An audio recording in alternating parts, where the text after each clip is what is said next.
Welcome to Adventures. in Poland. Welcome to Adventures. This is Adventures with Oli Castillo. Oli Castillo.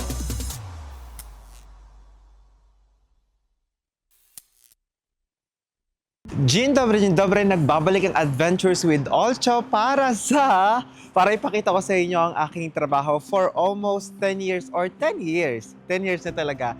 And for the first time, ipapakita ko sa inyo ang aking trabaho. So, let's go! Nga pala, nagtatrabaho nga pala ako sa preschool. So, itong preschool na to ay napaka-special para sa akin. So, tara!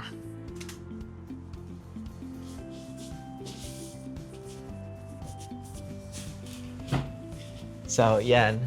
Ito yung aming preschool. So, that's my request. Yeah, so meron kami ditong 6 na classrooms. Etong room na to para to sa extra lessons namin, karate, dance lesson, chess, and ito ay classroom to ng 5 years old. Classroom siya ng 5 years old. Tara, pasok tayo dito. Tapos sa kabilang classroom niya, dito sa may pinakapinto, eto naman yung sa OPSI, 4 years old. Ayan. 4 years old, ito yung classroom nila. And tara, punta tayo sa classroom namin. So, katulad ng sinabi ko, 10 years na ako nagtatrabaho dito. And nakaka-enjoy magtrabaho dito. Computer classroom, computer room namin, office ng director namin, kung saan kami kumakain, small kitchen, and itong side naman na to ang para sa 6 years old. Ito yung classroom namin. Welcome to my classroom. And ngayon, nandito tayo ngayon, Sabado, weekend, para mag-decorate para sa ating Christmas presentation. Kasi Monday, kami ang unang-unang magpipresent. So, etong mga to, gagamitin natin sa decoration dun sa pinakamalaking classroom na ginagamit namin palagi. Ayan. So, ito yung classroom namin. At ito pala yung magiging gift namin para sa mga magulang after ng presentation. So, yan, ginawa siya ng mga bata namin. So, hindi pa namin tapos lahat. And tara! And ito naman, ginagamit namin to kapag may mga worksheets kami, may mga pa-arts after ng lesson. So, ayan. And dito, itong classroom na to, para naman to sa mga baby sa 1 and 2 or 2 lang.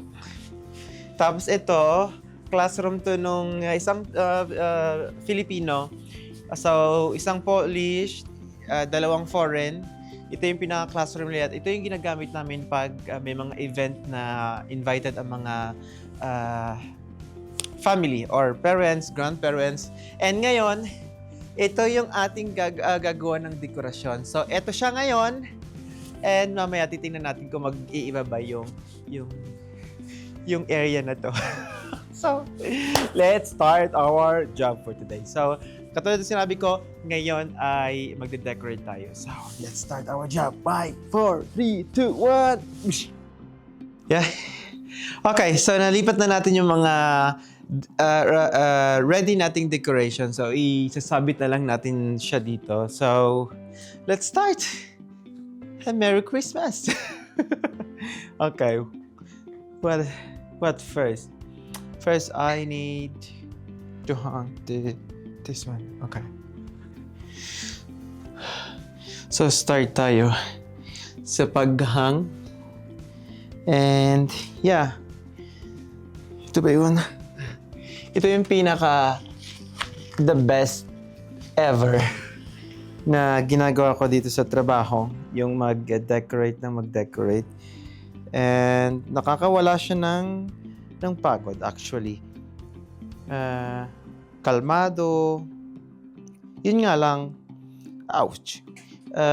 Tinatanong nila lagi ako pag kailangan mo ba ng tulong.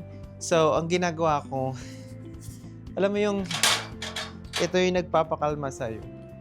So, hindi ko kailangan ng tulong. At kung tutulong man sila, hindi yung gusto mo, hindi na-achieve yung gusto mo. So, pag tumulong sila, kailangan mo ulitin yung ginawa nila kasi hindi nga na-achieve. So, mas magandang minsan, ikaw na lang yung gumagawa mag-isa.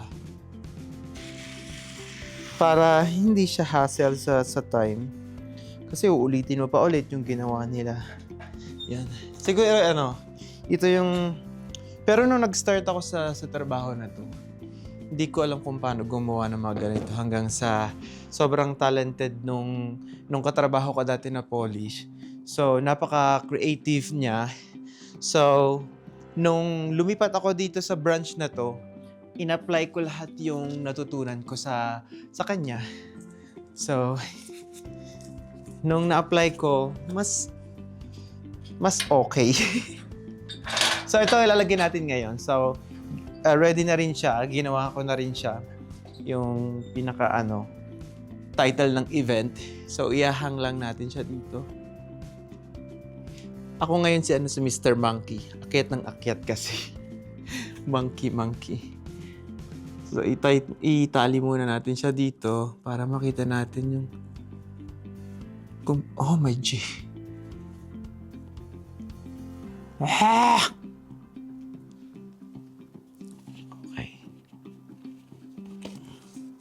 My G. Yung na to, yung trabaho ko na to, malapit lang siya sa bahay. Mga 10 minutes lang siya. Kung may sasakyan, tapos kung public transportation,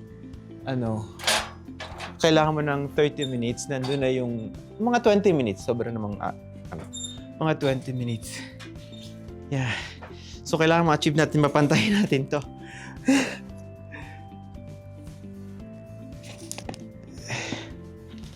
Tingnan natin muna siya. Hindi natin muna siya itatali ng, pasit. Oh my God.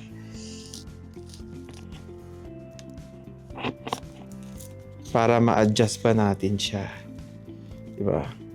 Iba talaga pag Pinoy ang gumawa.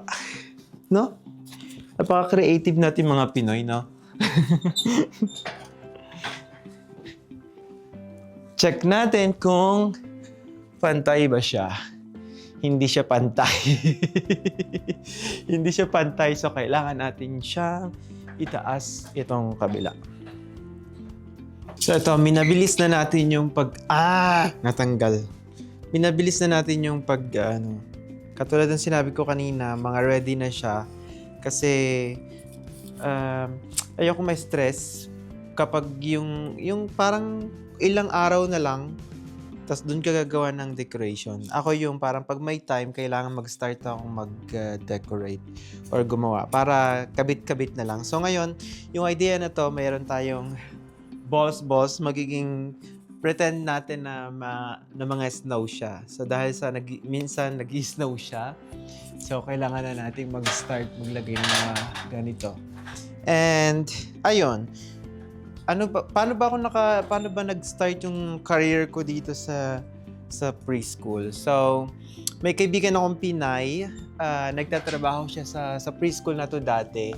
And nagpatulong ako sa kanya kung pwede niya akong ipasok dito kasi nga ang hirap maghanap ng trabaho nun dito. Kapag lalaki ka, parang questionable kung ano yung pwede mong gawin. So, hindi pa ganun ka, no? And, nung tinulungan niya ako, nagpasa ako ng resume ko. And then, ang tagal. Sabi ko parang hindi na ako tatanggapin. Tapos lagi kong kinakamusta yung kaibigan ko kung ano na balita, ganyan-ganyan, wala pang sagot, ganyan-ganyan. So, nung time na yon, kailangan na ng talaga, ng English speaker. So, tinawagan nila ako. Tapos nung nag-demo ako, na-interview, nag-demo, tapos sabi nila, bakit ngayon ka lang dumating? So, ang sabi ko, bakit parang na-UP ko yata yung mga tape. Bakit ngayon nyo lang ako tinawag? After 6 months, imagine. 6 months akong nag-antay sa trabaho na to. And, ayun, hanggang sa nagtuloy-tuloy na yung career. So, nakaabot tayo ng 10 years and worth it naman pala na mag-antay ng mahaba. Kahit 6 months, kung titingnan nyo, 10 years na ako nagtatrabaho dito. So, worth it naman pala. Hindi ko masasabing worth it kung hindi ako magtatagal ng 10 years dito, di ba? So, nag-i-enjoy din ako sa ginagawa ko, sa trabaho, sa mga bata. And ang nakakatawa dito, hate ko talaga ang mga bata. Ayoko nang nakakarinig ng ingay ng mga bata. And nagbago yung pananaw ko after few years na nagtatrabaho na ako sa preschool. And parang every weekends kailangan kong marinig yung mga boses ng mga bata na maingay, na dating ayoko ng maingay, ngayon gusto ko ng ingay nila. And ayun. And sa pwedeng magtanong, meron ba akong naipit ko na lahat. Meron ba akong degree ng teaching? Noong time na yun nakakatakot. Kasi syempre, sa Pinas, di ba, pag nagtuturo ka, kailangan mo i-degree ka ng teaching. Dahil sa ang hanap lang naman nila ay English speaker, and para hindi magkaroon ng problema, I think, hindi sila naghahanap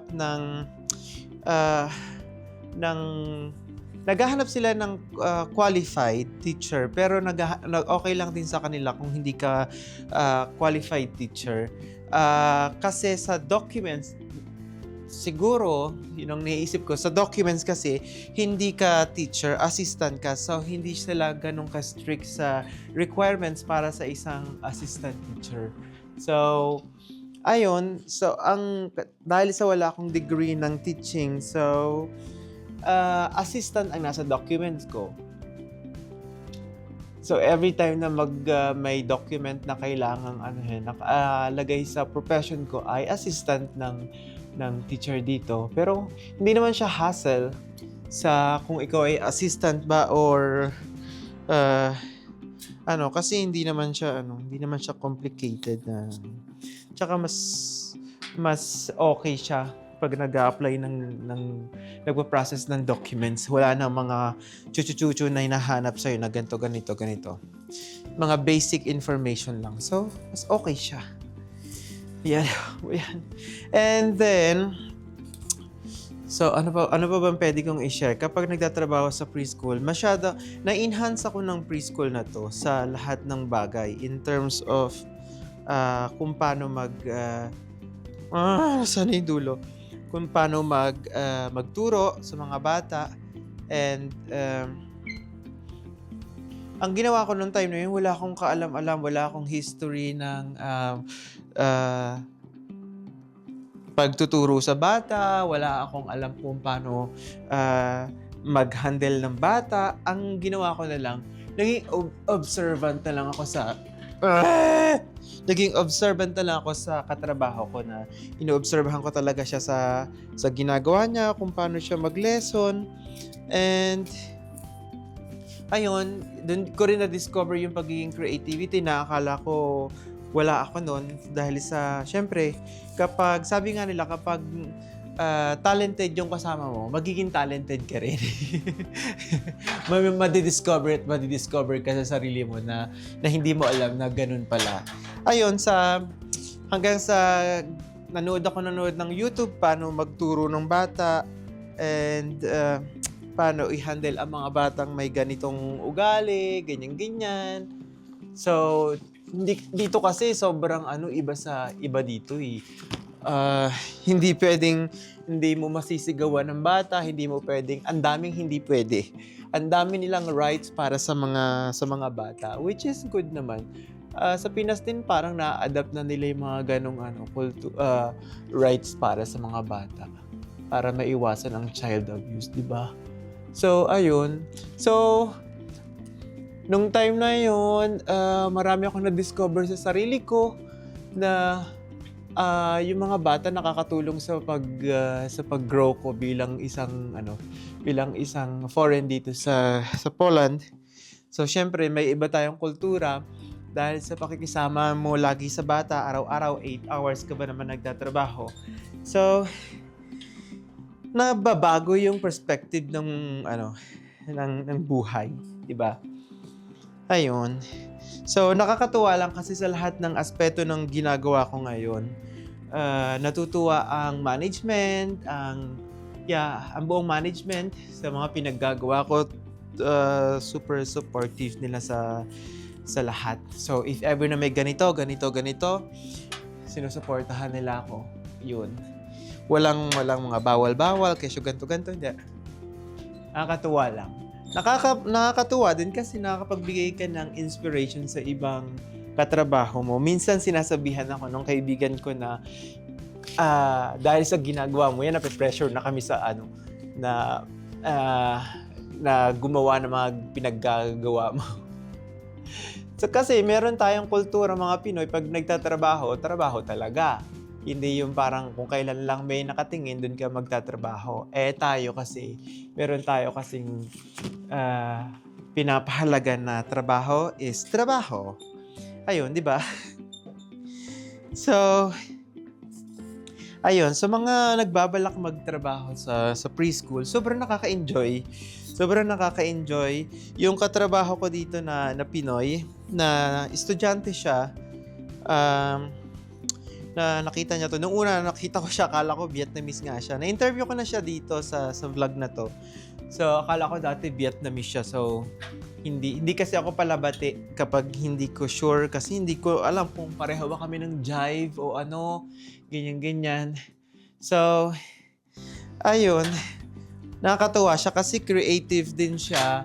And if ever na meron siyang mga question or kailangan ng tulong, ginagabayan ko naman siya. Para ko na siyang kapatid.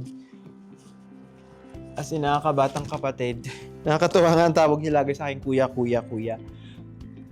Pag may tatanong siya, pupunta siya ng classroom, kuya. Nakakatuwa. Pakiramdam ko nasa Pinas ako pag nakakarinig ako ng kuya. Kasi normally ako ang tumatawag kapag hindi ko pa kilala, kuya or ate, tapos malalaman mo mas matanda ka pala. Ayun. Masarap siyang katrabaho. Masarap siyang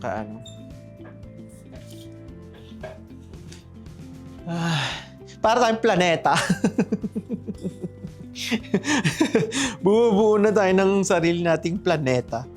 Ito, nakita ko na yung natanggalan. Kaso, hirap. Diba? Nasa na ba yun? Kasi, meron akong saglit lang. Meron akong ginawang kasi pag nagagawa ko ng decoration, hindi decoration lang. Ang ginagawa ko ay nag-drawing ako. Nag-drawing ka naman. Kaya ako nag-drawing, hindi naman nag-drawing. Gumagamit ako ng Canva para yung isip ko ay hindi magulo. So pag may gumagawa ko ng sketch sa Canva, so yung idea nandun. So medyo malapit na ba tayo sa idea natin? Ito yun. Ito yung dekorasyon na gagawin natin na sinusunod ko. So yung nilalagay natin ngayon, itong mga kunwari ice daw na nagpapatakan. So nasusunod ba siya? Or mukha na tayong may planet? Mukha na tayo nasa Cosmo. Cosmo. And, ayun.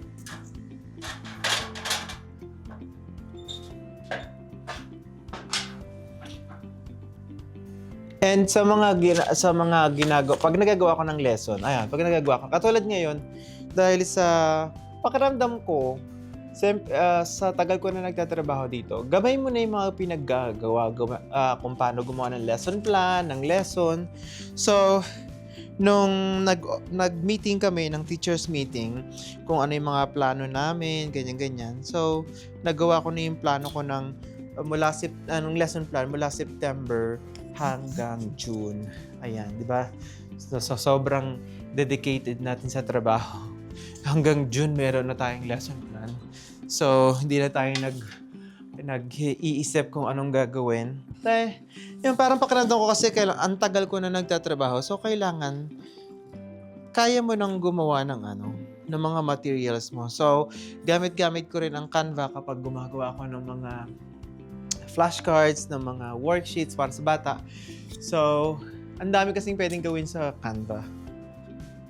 So, sa mga teacher na nagtatrabaho sa preschool or school, Canva ang sagot sa kahirapan. Diba? Canva! Ayun. Oh my G. And yung preschool na to malapit lang, meron kaming 3 branches sa district ng Mokotów, sa district ng Białęka. District ba ng Białęka? Yun, sa Białęka and sa Zoliborz. Dito yung Zoliborz. So, para sa akin, ang pinakamagandang preschool ay yung sa Białęka kasi sobrang laki niya talaga. Tapos yung playground nila nasa likod lang ng preschool nila. Yung playground namin medyo kailangan mo pa maglakad. Kailangan mo pa maglakad ng mga siguro mga 5 to 6 minutes. Ganon. So, yung sa Białęka sa likod lang nila. Tapos, yung sa Mokotów naman ay sa gilid lang nila din. Kaso yun nga lang, maliit lang din yung preschool. Maliit lang yung preschool nila. Yun yung pinakamaliit na preschool. Pero, yun yung pinakaunang na itayo na preschool ng may-ari. Tapos, sumunod tong Zoliborz na to, lumaki. Tapos, yung sa pangatlo, yung sa Białęka, mas lumaki. Mas lumaki. Mararamdaman mo yung talaga. Para siyang school. Buong building siya. So, may Pinay din daw nagtatrabaho. Sina Ruby. Yun. Saan ko ito ilalagay? And, sino ba? Ano pa ba? And. Tapos ang problema ko, masyado akong workaholic din. Yung katulad ngayon, alam mo yung parang Sabado, tapos naggaganito pa ako. Kasi ito din kasi yung pantanggal ng stress ko.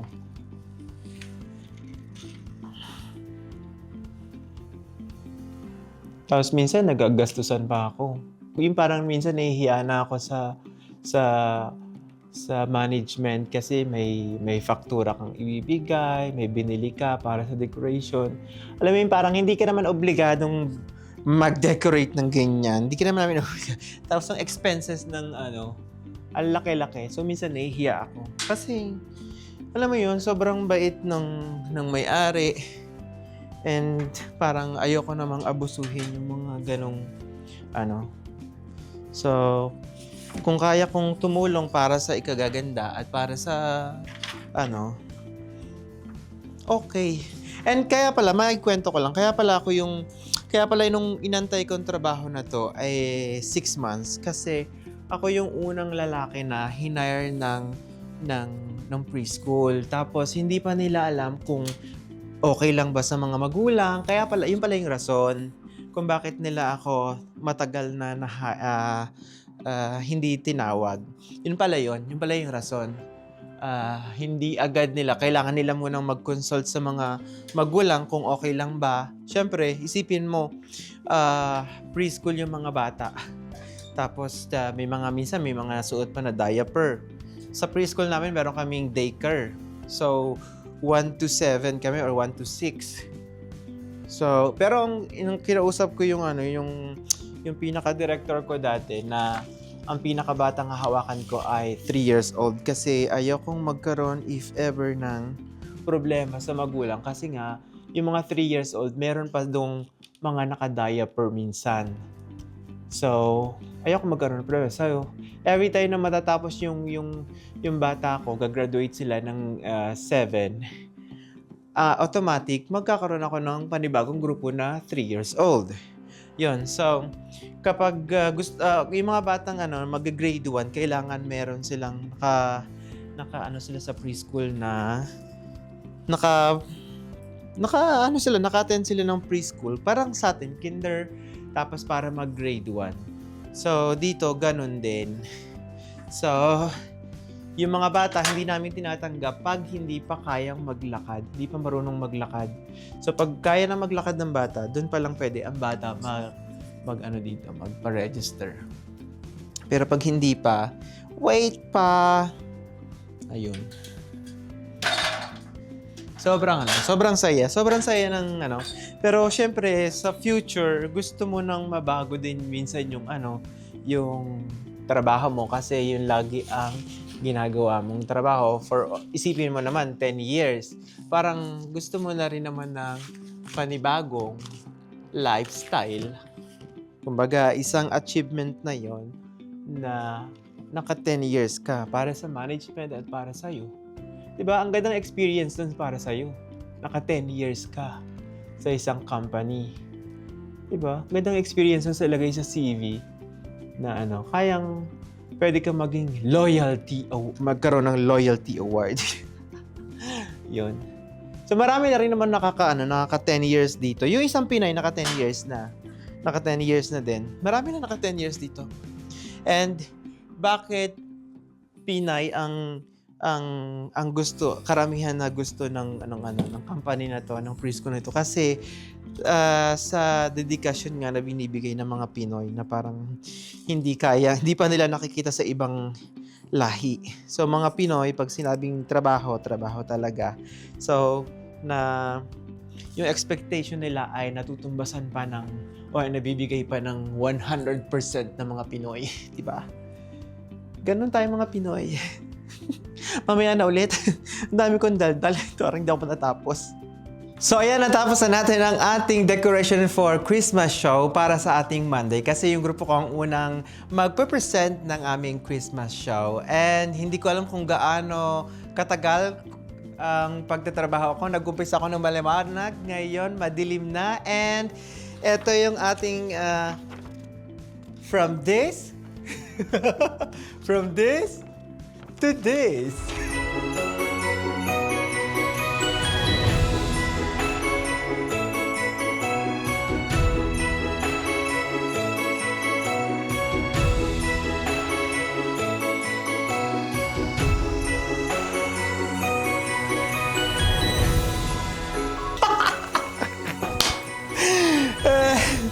And yeah, that's it for today. And I hope nagustuhan nyo yung trabaho, yung workplace ko. And kung paano ako magtrabaho bilang isang Filipino dito sa Poland. So thank you and see you in the next video. Bye!